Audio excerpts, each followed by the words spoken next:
Chapter 6. A Hero in Kale. It was daylight when I was awakened by the sound of stealthy movement nearby. As I opened my eyes, Mula too moved, and coming up to his haunches stared through the intervening brush toward the road, each hair upon his neck stiffly erect. At first I could see nothing, but presently I caught a glimpse of a bit of smooth and glossy green moving among the scarlet and purple and yellow of the vegetation.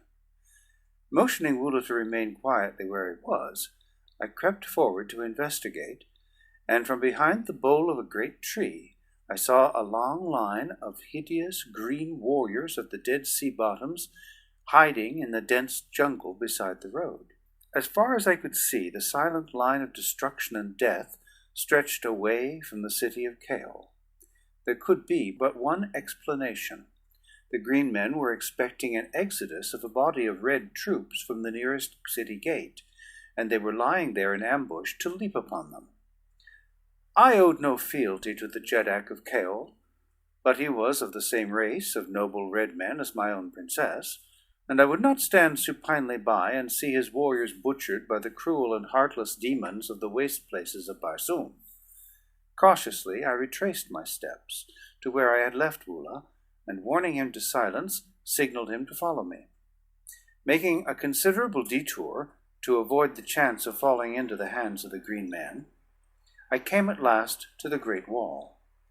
100 yards to my right was the gate from which the troops were evidently expected to issue, but to reach it I must pass the flank of the green warriors within easy sight of them, and, fearing that my plan to warn the Kaolians might thus be thwarted, I decided upon hastening toward the left, where another gate a mile away would give me ingress to the city.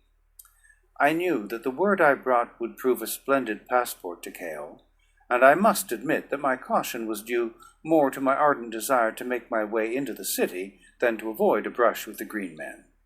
As much as I enjoy a fight, I cannot always indulge myself, and just now I had more weighty matters to occupy my time than spilling the blood of strange warriors.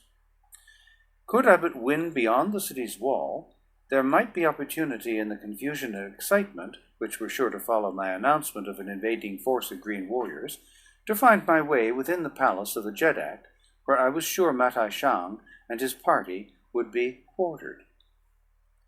But scarcely had I taken 100 steps in the direction of the farther gate, when the sound of marching troops, the clank of metal, and the squealing of thoats just within the city apprised me of the fact that the Kaolians were already moving toward the other gate. There was no time to be lost. In another moment the gate would be opened, and the head of the column pass out upon the death-bordered highway. Turning back toward the fateful gate, I ran rapidly along the edge of the clearing, taking the ground in the mighty leaps that had first made me famous upon Barsoom.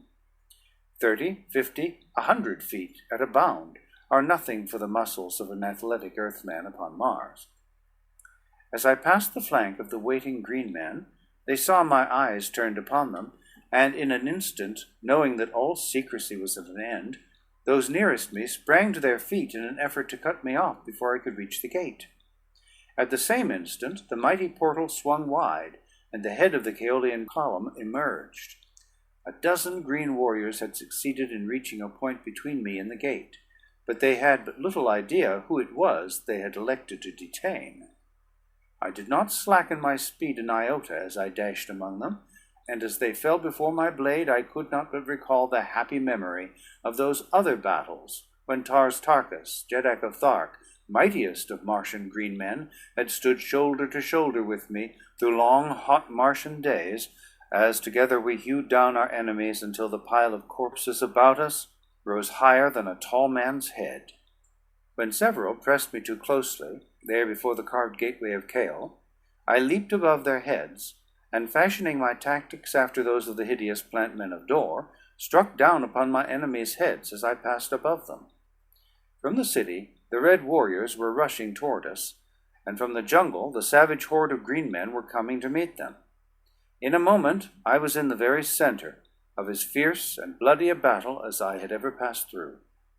These Kaolians are most noble fighters, nor are the green men of the equator one whit less warlike than their cold, cruel cousins of the temperate zone. There were many times when either side might have withdrawn without dishonor and thus ended hostilities, but from the mad abandon with which each invariably renewed hostilities, I soon came to believe that what need not have been more than a trifling skirmish would end only with the complete extermination of one force or the other. With the joy of battle once roused within me, I took keen delight in the fray, and that my fighting was noted by the Kaolians was often evidenced by the shouts of applause directed at me. If I sometimes seemed to take too great pride in my fighting ability, it must be remembered that fighting is my vocation. If your vocation be shoeing horses or painting pictures, and you can do one or the other better than your fellows, then you are a fool if you are not proud of your ability. And so I am very proud that upon 2 planets no greater fighter has ever lived than John Carter, Prince of Helium.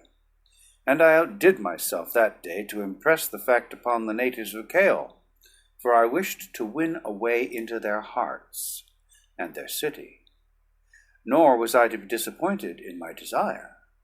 All night we fought, until the road was red with blood and clogged with corpses. Back and forth along the slippery highway the tide of battle surged, but never once was the gateway to Kale really in danger. There were breathing spells when I had a chance to converse with the red men beside whom I fought, and once the Jeddak, Kulan Tith himself, laid his hand upon my shoulder and asked my name. "I am Dotar Sojat," I replied, recalling a name given me by the Tharks many years before from the surnames of the first 2 of their warriors I had killed, which is the custom among them. "You are a mighty warrior, Dotar Sojat," he replied, "and when this day is done, I shall speak with you again in the great audience chamber." And then the fight surged upon us once more, and we were separated. But my heart's desire was attained, and it was with renewed vigor and a joyous soul that I laid about me with my longsword until the last of the green men had had enough and had withdrawn toward their distant sea bottom. Not until the battle was over did I learn why the red troops had sallied forth that day. It seemed that Kulan Tith was expecting a visit from a mighty Jeddak of the north, a powerful and the only ally of the Kaolians, and it had been his wish to meet his guest a full day's journey from Kale.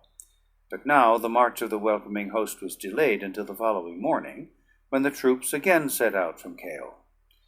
I had not been bidden to the presence of Kulan Tith after the battle, but he had sent an officer to find me and escort me to comfortable quarters in that part of the palace set aside for the officers of the royal guard. There with Wula I had spent a comfortable night, and rose much refreshed after the arduous labors of the past few days. Wula had fought with me through the battle of the previous day, true to the instincts and training of a Martian war dog, great numbers of which are often to be found with the savage green hordes of the Dead Sea bottoms. Neither of us had come through the conflict unscathed, but the marvelous healing salves of Barsoom had sufficed overnight to make us as good as new. I breakfasted with a number of the Kaolian officers, whom I found as courteous and delightful hosts as even the nobles of Helium, who are renowned for their ease of manners and excellence of breeding. The meal was scarcely concluded when a messenger arrived from Kulan Tith summoning me before him. As I entered the royal presence, the Jeddak rose, and stepping from the dais which supported his magnificent throne, came forward to meet me, a mark of distinction that is seldom accorded to other than a visiting ruler. "Kaor, Dotar Sojat," he greeted me. "I have summoned you to receive the grateful thanks of the people of Kale, for had it not been for your heroic bravery and daring fate to warn us of the ambuscade, we must surely have fallen into the well-laid trap. Tell me more of yourself, from what country you come, and what errand brings you to the court of Kulan Tith." "I am from Hastor," I said, for in truth I had a small palace in that southern city which lies within the far-flung dominions of the Heliometric nation. "My presence in the land of Kale is partly due to accident, my flyer being wrecked upon the southern fringe of your great forest. It was while seeking entrance to the city of Kale that I discovered the green horde lying in wait for your troops.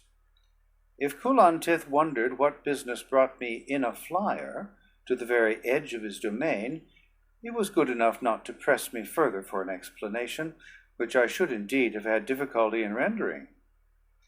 During my audience with the Jeddak, another party entered the chamber from behind me, so that I did not see their faces until Culan Tith stepped past me to greet them, commanding me to follow and be presented.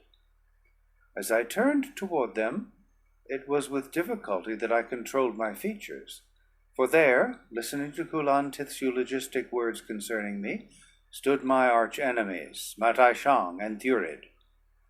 "Holy Hecador of the Holy Therms," the Jeddak was saying, "shower thy blessings upon Dotar Sojat, the valorous stranger from distant Hostor, whose wondrous heroism and marvelous ferocity saved the day for Kale yesterday."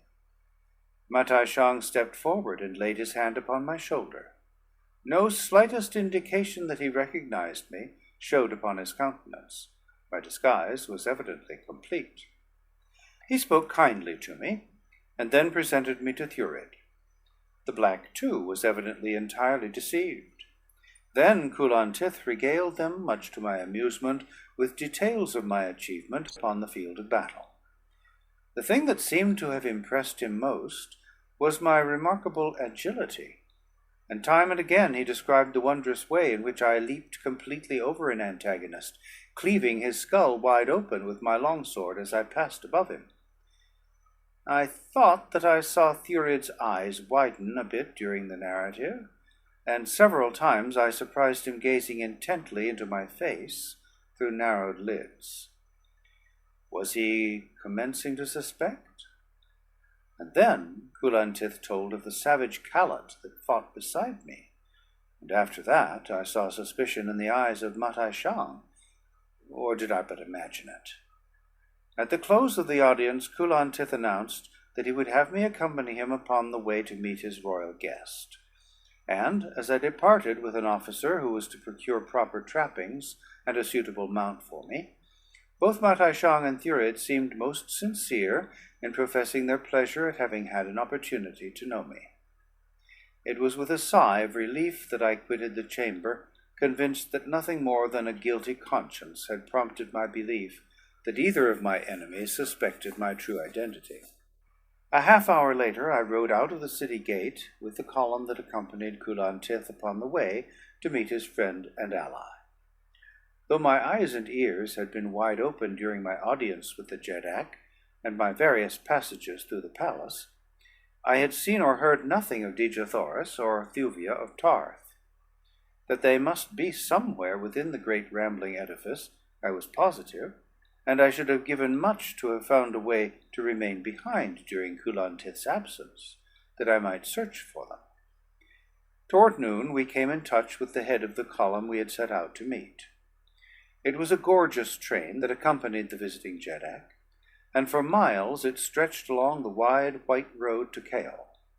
Mounted troops, their trappings of jewel and metal-encrusted leather, glistening in the sunlight, formed the vanguard of the body, and then came 1,000 gorgeous chariots drawn by huge zitidars. These low, commodious wagons moved two abreast, and on either side of them marched solid ranks of mounted warriors, for in the chariots were the women and children of the royal court. Upon the back of each monster zitidar rode a Martian youth, and the whole scene carried me back to my first days upon Barsoom, now 22 years in the past, when I had first beheld the gorgeous spectacle of a caravan of the green horde of Tharks. Never before today had I seen zitidars in the service of red men. These brutes are huge mastodonian animals that tower to an immense height, even beside the giant green men and their giant thoats. But when compared to the relatively small red man and his breed of thoats, they assume Brobdingnagian proportions that are truly appalling. The beasts were hung with jeweled trappings and saddlebags of gay silk, embroidered in fanciful designs with strings of diamonds, pearls, rubies, emeralds, and the countless unnamed jewels of Mars, while from each chariot rose a dozen standards from which streamers, flags, and pennons fluttered in the breeze. Just in front of the chariots, the visiting Jeddak rode alone upon a pure white thoat, another unusual sight upon Barsoom, and after them came interminable ranks of mounted spearmen, riflemen, and swordsmen. It was indeed a most imposing sight. Except for the clanking of accoutrements and the occasional squeal of an angry thoat or the low guttural of zitadar, the passage of the cavalcade was almost noiseless, for neither thoat nor zitadar is a hoofed animal, and the broad tires of the chariots are of an elastic composition which gives forth no sound. Now and then the gay laughter of a woman or the chatter of children could be heard, for the Red Martians are a social, pleasure-loving people, in direct antithesis to the cold and morbid race of green men. The forms and ceremonials connected with the meeting of two Jedaks consumed an hour, and then we turned and retraced our way toward the city of Kale, which the head of the column reached just before dark, though it must have been nearly morning before the rear guard passed through the gateway. Fortunately, I was well up toward the head of the column, and after the great banquet which I attended with the officers of the royal guard, I was free to seek repose. There was so much activity and bustle about the palace all during the night, with the constant arrival of the noble officers of the visiting Jedak's retinue, that I dared not attempt to prosecute a search for Dejah Thoris. And so, as soon as it was seemly for me to do so, I returned to my quarters. As I passed along the corridors between the banquet hall and the apartments that had been allotted me, I had a sudden feeling that I was under surveillance, and, turning quickly in my tracks, caught a glimpse of a figure which darted into an open doorway the instant I wheeled about. Though I ran quickly back to the spot where the shadower had disappeared, I could find no trace of him. Yet, in the brief glimpse that I had caught, I could have sworn that I had seen a white face surmounted by a mass of yellow hair. The incident gave me considerable food for speculation, since if I were right in the conclusion induced by the cursory glimpse I had had of the spy, then Matai Shang and Thurid must suspect my identity, and if that were true, not even the service I had rendered Kulan Tith could save me from his religious fanaticism. But never did vague conjecture or fruitless fears for the future lie with sufficient weight upon my mind to keep me from my rest. And so tonight I threw myself upon my sleeping silks and furs, and passed at once into dreamless slumber. Calots are not permitted within the walls of the palace proper, and so I had had to relegate poor Woola to quarters in the stables where the royal thoats are kept. He had comfortable, even luxurious apartments, but I would have given much to have had him with me, and if he had been, the thing which happened that night would not have come to pass. I could not have slept over a quarter of an hour when I was suddenly awakened by the passing of some cold and clammy thing across my forehead. Instantly I sprang to my feet, clutching in the direction I thought the presence lay. For an instant my hand touched against human flesh, and then, as I lunged head foremost into the darkness to seize my nocturnal visitor, my foot became entangled in my sleeping silks, and I fell sprawling to the floor. By the time I had resumed my feet and found the button which controlled the light, my caller had disappeared. Careful search of the room revealed nothing to explain either the identity or business of the person who had thus secretly sought me in the dead of night. That the purpose might be theft, I could not believe, since thieves are practically unknown upon Barsoom. Assassination, however, is rampant. But even this could not have been the motive of my stealthy friend, for he might easily have killed me had he desired.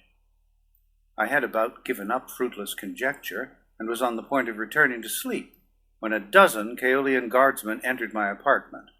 The officer in charge was one of my genial hosts of the morning, but now upon his face was no sign of friendship.